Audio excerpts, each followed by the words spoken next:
જય દ્વારકાધીશ, જય શ્રી રામ, જય હનુમાન દાદા.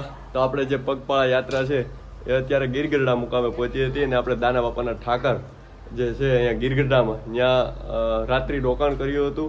આ જોઈ શકો છો, આ મંદિર છે રાધે કૃષ્ણ ભગવાનનું. દાના બાપાના ઠાકરની અહીંયા જગ્યા છે, ખૂબ સરસ મજાની જગ્યા છે.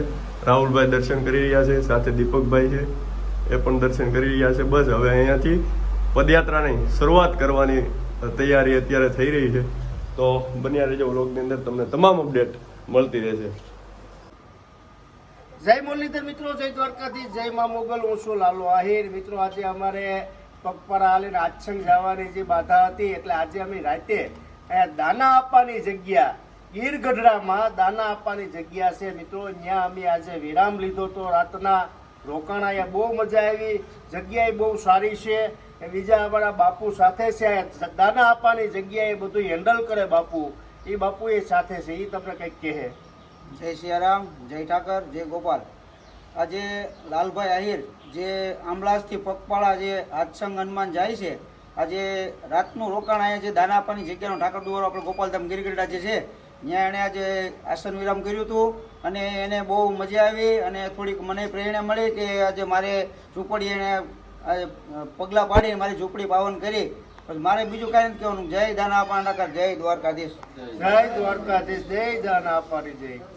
બોલો કૃષ્ણ ભગવાન કી. અને ખાસ આપણા માટે આનંદની વાત કહેવાય કે લાલભાઈ છે, એમની છોકરી દુર્વા જે છે એ પણ આપણી સાથે કાલની પદયાત્રામાં જોડાયેલી છે. ખૂબ ખુશીની વાત કહેવાય. આપ જોઈ શકો છો કે દુર્વા પણ અહીંયા રાધે કૃષ્ણ ભગવાનના દર્શન કરી રહી છે. દીપકભાઈ બોલો. દુર્વા હાલવું છે ને પપ્પા યારે? હે પપ્પા યારે હાલવું છે ને? હે દુર્વા હાલવું છે ને પપ્પા યારે? હે હાલો. તો આ દુર્વા પણ અત્યારે પદયાત્રાની અંદર જોડાયેલી છે 2 દિવસથી.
તો મિત્રો, આપણે જે લાલભાઈ આહિરની પદયાત્રા હતી કે ભાઈ સચ્ચાઈની જીત થશે તો હું આજ સંગે હનુમાન દાદાના મંદિર સુધી ચાલી અને પદયાત્રા કરીશ. તો એ પદયાત્રા આજે ધોકડવા મુકામે પહોંચી છે.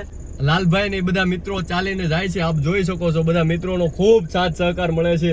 જે પણ લોકો વચ્ચે રસ્તામાં જોઈ જાય છે એ ફોટો વિડીયો પડાવવા મળવા માટે પધારે છે, તમામ લોકોનો ખૂબ ખૂબ આભાર. અને ખાસ એક વાત તમને જણાવું કે જ્યારથી પણ આ આંબળાસ ગામથી આ પદયાત્રાની શરૂઆત થઈ લાલભાઈના ગામથી, ત્યારથી એમની સાથે દીપકભાઈ આહિર, દીપકભાઈ લાખણોત્રા કન્ટિન્યુ એમની સાથે પદયાત્રામાં જોડાયેલા છે અને આજ સંગ સુધી ચાલી અને જવાના છે. ખાસ વાત રાહુલભાઈ ડેર છે, એ પણ આ યાત્રાની અંદર જોડાયેલા છે.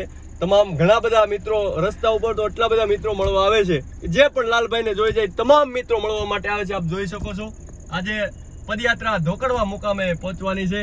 બધાનો દિલથી ખૂબ ખૂબ આભાર. તો અત્યારે આપણી પદયાત્રા ધોકડવા મુકામે પહોંચી ગઈ છે અને ધોકડવા પહોંચ્યા બાદ અહીંયા રસ્તામાં આપણે એબલભાઈ બાંભણિયાની હોટલ આવે છે, ત્યાં ચા પાણી પીધા અને ધોકડવા ગામે રહેવાની તમામ સુવિધા, ખાવા પીવાની તમામ સુવિધા એબલભાઈ બાંભણિયાએ અને ગોપાલભાઈ રાઠોડે કરી છે. આપ જોઈ શકો છો, પદયાત્રા હજી શરૂ છે અને ચાલી અને લાલભાઈ છે, આપણે ખાસ દીપકભાઈ પહેલેથી જ એમની સાથે પદયાત્રામાં જોડાયેલા છે. આજે બગદડિયાના સરપંચ પણ પદયાત્રાની અંદર પધાર્યા છે ને ગોપાલભાઈ રાઠોડ, આપણે આ છે ગોપાલભાઈ રાઠોડ.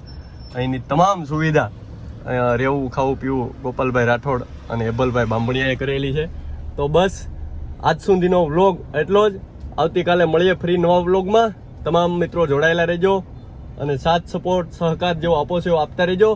જય શ્રી રામ, જય દ્વારકાધીશ, જય હનુમાન દાદા.